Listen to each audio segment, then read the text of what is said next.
The great Marlowe estate stood like a monument to wealth and pride, its sprawling gardens trimmed to perfection, its marble pillars gleaming even under the dull grey skies of early spring, and inside its walls, the air was filled with the smell of roasted meats, polished wood, and the faint sweetness of lilies arranged in tall glass vases upon every table. But behind the shine and luxury there was a shadow that few guests noticed, for hidden among the laughter of noblemen and the rustling silks of well-dressed women was a girl of only 12, small and slight, her hair dark as midnight and her hands roughened far beyond her years, a girl named Leila who carried trays heavier than her frame should bear and who moved as silently as the air itself, because silence had become her survival, her shield, her invisible cloak that made her bearable to those who believed she was nothing more than a servant, though in truth she was blood of the house, the stepdaughter of Evelyn Marlowe, the mistress who reigned as the head of the long oak table,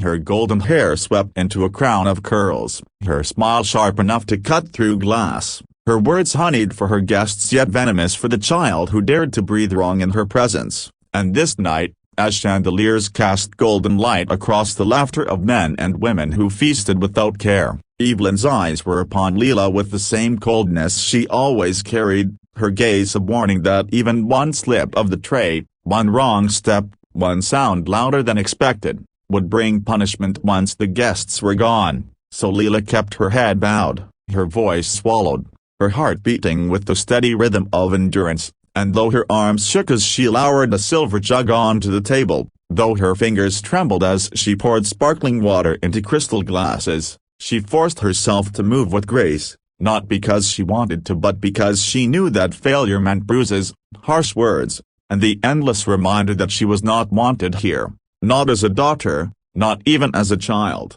but only as the shadow of a servant whose existence was tolerated only because Evelyn had found no other use for her, and though Leila sometimes dreamt of calling out, of telling the guests the truth that she belonged to this family, that her father's blood ran in her veins, her voice always died in her throat, buried under years of Evelyn's cruelty, buried under the knowledge that no one would believe her. Note when Evelyn smiled so sweetly, not when the world saw only the gleaming estate and not the hidden cracks within. And so the evening stretched long, with clinking forks and toasts of prosperity, until one voice, small and unshaken, would shatter the silence. But before that moment arrived, the boy who would speak her name was already watching her, his wide brown eyes curious, his lips pressed in confusion as he sat near his father at the far end of the table, unnoticed by the grown-ups who laughed above him, for Samuel was only 8, but children see what adults dismiss. And as he leaned his chin into his hand,